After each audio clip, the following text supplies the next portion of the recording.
अक्षय तृतीया अथवा आखा तीज व्रत विधि। अक्षय तृतीया को आखा तीज भी कहा जाता है। अक्षय तृतीया का व्रत वैशाख माह की शुक्ल पक्ष की तृतीया को किया जाता है।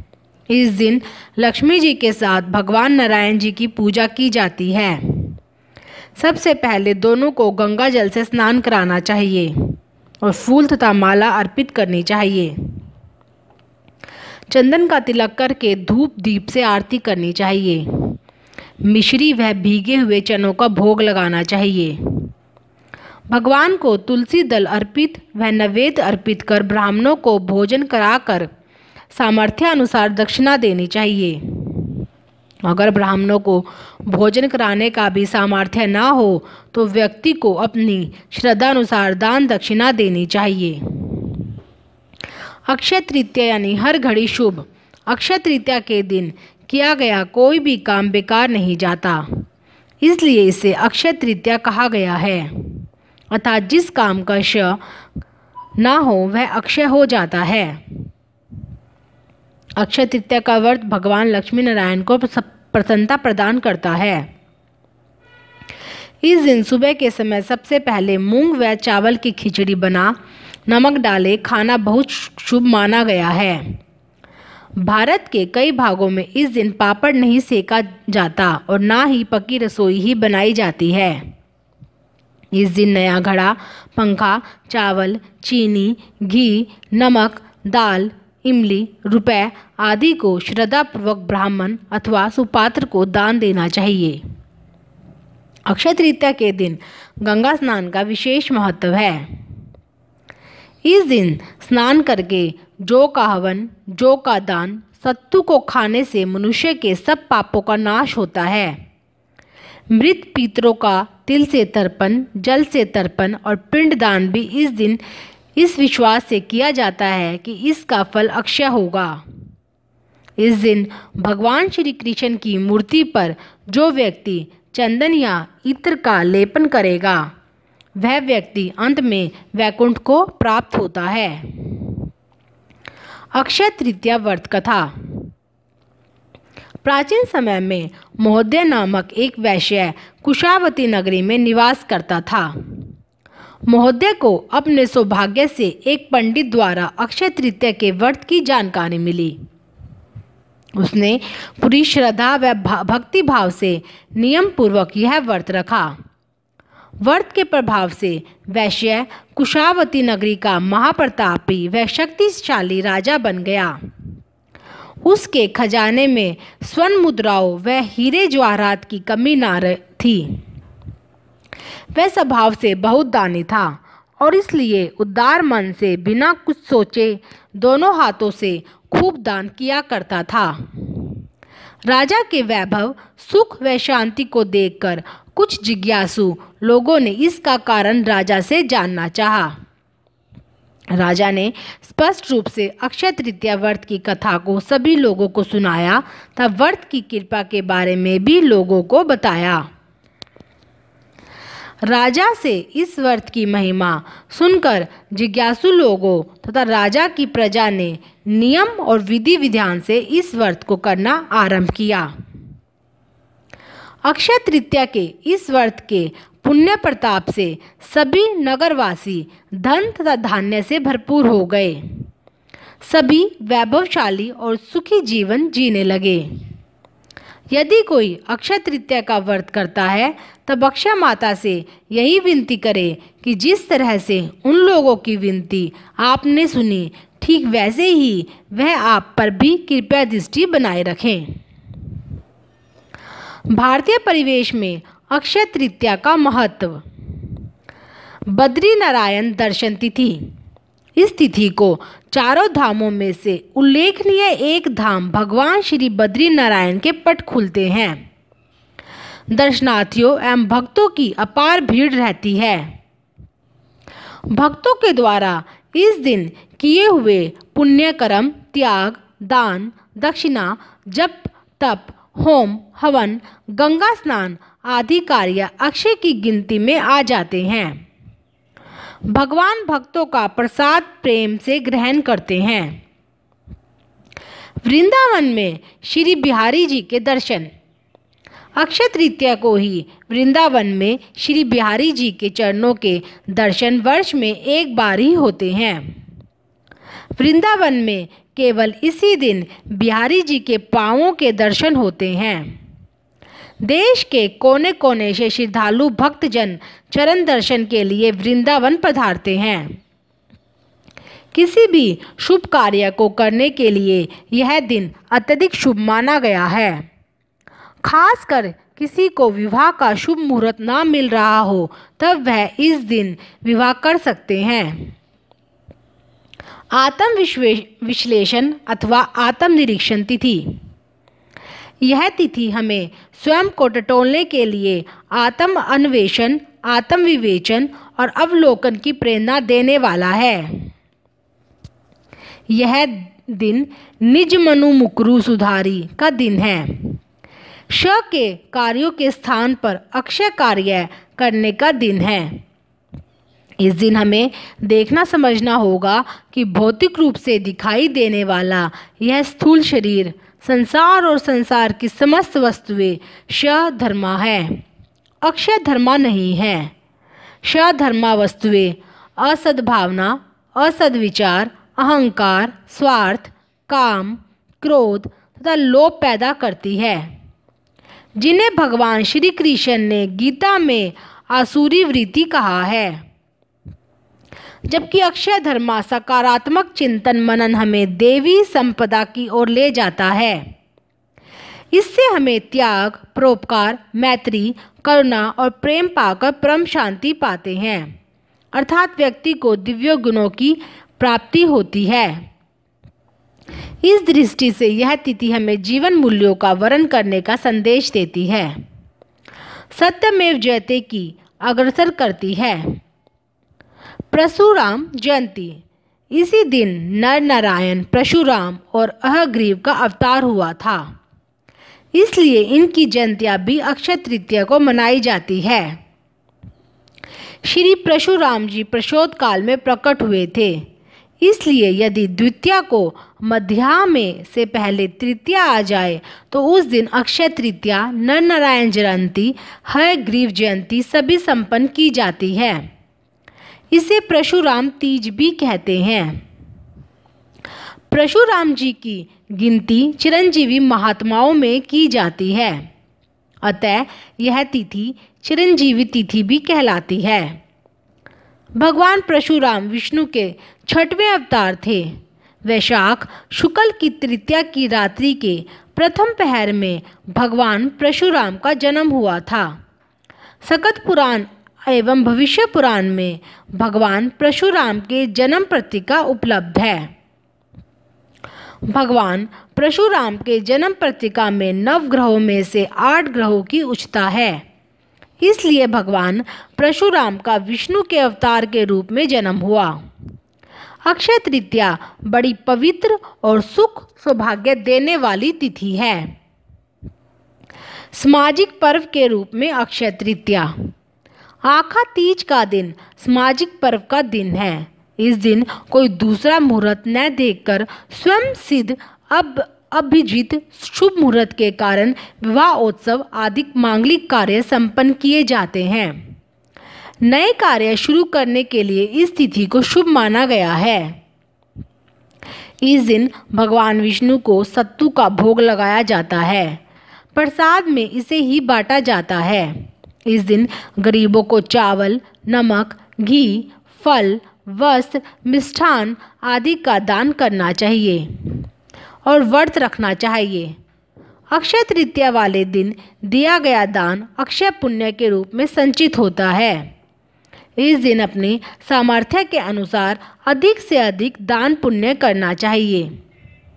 इस तिथि पर ईख के रस से बने पदार्थ, दही, चावल, दूध से बने व्यंजन, खरबूजा, लड्डू का भोग लगाकर दान करने का भी विधान है। अक्षय ग्रंथ गीता। गीता स्वयं एक अक्षय अमर निधि ग्रंथ है, जिसका पठन पाठन मनन एवं स्वाध्याय करके हम जीवन की पूर्णता को पा सकते हैं। जीवन की सार्थकता को समझ सकते हैं और अक्षय तत्व को प्राप्त कर सकते हैं। अक्षय तिथि के समान हमारा संकल्प दृढ़, श्रद्धापूर्वक और हमारी निष्ठा अटूट होनी चाहिए। तभी हमें व्रत उपवासों का समग्र अत्यधिक आध्यात्मिक फल प्राप्त होता है। नवापन का पर्व है अक्षय तृतीया। भारतीय लोकमानस सदैव से ऋतु पर्व मनाता रहा है। हर ऋतु के परिवर्तन को मंगल भाव के साथ मनाने के लिए व्रत, पर्व और त्योहारों की एक श्रृंखला लोक जीवन को निरंतर आबाद किए हुए है। इस श्रृंखला में अक्षय तृतीया का पर्व वसंत और ग्रीष्म के संधि काल का महोत्सव है। वैशाख शुक्ल तृतीया को मनाए जाने वाला यह पर्व, यह व्रत लोक में बहुश्रुत और बहुमान्य है। वैकुंठ पाने करने के लिए उपाय। वैशाख मास माधव का माह है। शुक्ल पक्ष विष्णु से संबंध रखता है। रोहिणी नक्षत्र में भगवान श्री कृष्ण का जन्म हुआ। धर्मशास्त्र के अनुसार ऐसे उत्तम योग में अक्षय तृतीया पर प्रातःकाल शुद्ध होकर चंदन व सुगंधित द्रव्यों से श्री कृष्ण का पूजन करने से वैकुंठ की प्राप्ति होती है।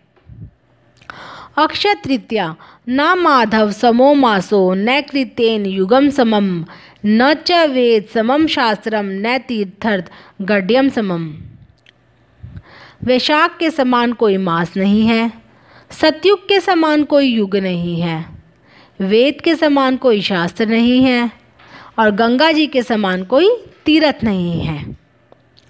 वैशाख मास की विशिष्टता इसमें पड़ने वाली अक्षय तृतीया के कारण अक्षुण्ण हो जाती है। अक्षय का शब्दाधिक अर्थ है जिसका कभी नाश न हो, अर्थात जो स्थायी रहे। स्थायी वही रह सकता है जो सर्वदा सत्य है। सत्य केवल परमात्मा है जो अक्षय है, अखंड और सर्वव्यापक है। यह अक्षय तृतीया तिथि ईश्वर तिथि है। चारों युगों सतयुग, त्रेता युग, द्वापर युग और कलयुग में त्रेता युग का आरंभ इसी आखा तीज से हुआ, जिससे इस तिथि को युग के आरंभ की तिथि युग आर्ध तिथि भी कहते हैं। अक्षय तृतीया पर कुंभ का पूजन व दान अक्षय फल प्रदान करता है। धर्मशास्त्र की मान्यता अनुसार यदि इस दिन नक्षत्र व योग का शुभ योग भी बन रहा हो तो इसे महत्व में और वृद्धि होती है। आखा तीज अभुज अमूर्त मानी गई है। अक्षय तृतीया से समस्त मांगलिक कार्य प्रारंभ हो जाते हैं। हालांकि मेष राशि के सूर्य में धार्मिक कार्य आरंभ माने जाते हैं, लेकिन शास्त्रीय मान्यता अनुसार सूर्य की प्रबलता व शुक्ल पक्ष की उपस्थिति में मांगलिक कार्य करना अति श्रेष्ठ है। जल से भरे कुंभ को मंदिर में दान करने से ब्रह्मा, विष्णु व महेश की कृपा प्राप्त होती है। वही कुंभ का पंचोपचार पूजन व तिल फल आदि से परिपूर्ण कर वैदिक ब्राह्मण को दान देने से पितरों को अक्षय तृप्ति होती है। ऐसा करने से पितृ तृप्त होकर आशीर्वाद प्रदान करते हैं। यदि यह तृतीया कृतिका नक्षत्र से युक्त हो तो विशेष फलदायिनी होती है। भविष्य पुराण यह भी कहता है कि इस तिथि की युगादि तिथियों में गणना होती है, क्योंकि कृतयुग सतयुग का क्लब भेद से त्रेता युग का प्रारंभ इसी तिथि से हुआ है। इसमें जल से भरे कलश, पंखे, चरण पादुकाएं, पात्रान, छाता, गो, भूमि, स्वर्ण पात्र आदि का दान पुण्यकारी माना गया है।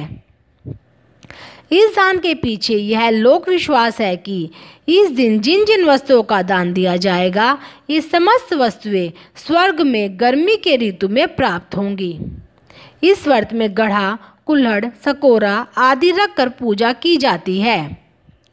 बुंदेलखंड में यह व्रत अक्षय तृतीया से आरंभ होकर पूर्णिमा तक बड़ी धूमधाम से मनाया जाता है। कुंवारी कन्याएं अपने भाई, पिता, बाबा तथा गांव घर के कुटुंब के लोगों को शगुन बांटती हैं और गीत गाती है, जिसमें एक दिन पीहर ना जा पाने की कचोट व्यक्त होती है। अक्षय तृतीया को राजस्थान में वर्षा के लिए शकुन निकाला जाता है और वर्षा की कामना की जाती है तथा लड़कियां झुंड बनाकर घर घर जाकर शगुन गीत गाती है। लड़के पतंग उड़ाते हैं। सतनजा यानी 7 अन्न से पूजा की जाती है। मालवा में नए घर के ऊपर खरबूजा और आम पात्र रखकर पूजा होती है। किसानों के लिए यह नव वर्ष के आरंभ का शुभ दिन माना जाता है। इस दिन कृषि कार्य का आरंभ शुभ और समृद्धि देगा, ऐसा विश्वास किया जाता है। इस दिन गौरी की पूजा भी की जाती है। सधवा स्त्रियां और कन्याएं गौरी पूजा करके मिठाई, फल और भीगे हुए चने बांटती हैं। गौरी पार्वती माँ की पूजा करके धातु या मिट्टी के कलश में जल, फल, फूल, तिल, अन्न आदि भरकर दान करती है। गौरी विनायक कोपेता के अनुसार गौरी पुत्र गणेश की तिथि चतुर्थी का संयोग यदि तृतीया में होता है तो यह अत्यधिक शुभ फलदायिनी होती है।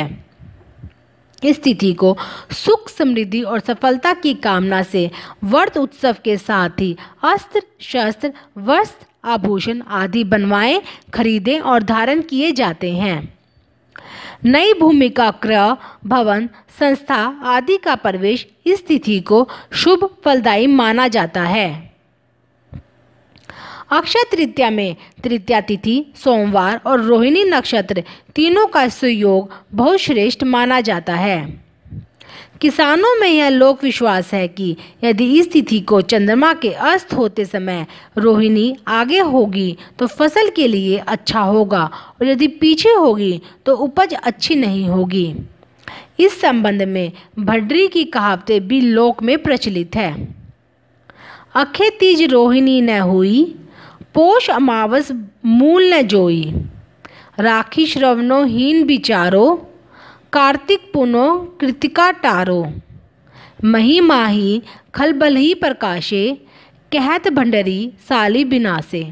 अर्थात बैशाख की अक्षय तृतीया को यदि रोहिणी न हो, पोष की अमावस को मूल न हो, रक्षाबंधन के दिन श्रावण और कार्तिक की पूर्णिमा को कृतिका ना हो तो पृथ्वी पर दुष्टों का बल बढ़ेगा और उस साल धन की उपज नहीं होगी। युग बदला, आवश्यकताएं बदली और मान्यताएं भी बदल गई। आज मानव जीवन का केंद्र बिंदु केवल अर्थ और काम में ही सीमित हो गया है और शेष दोनों धर्म और मोक्ष भी अर्थ पर ही आधारित हो गए हैं। आज व्यक्ति की सर्वप्रथम आवश्यकता केवल आर्थिक ही है। उसके पास धन का ना होना सुखद जीवन का अंत ही माना जाता है। यह पर्व लक्ष्मी विष्णु की आराधना का विशेष पर्व है।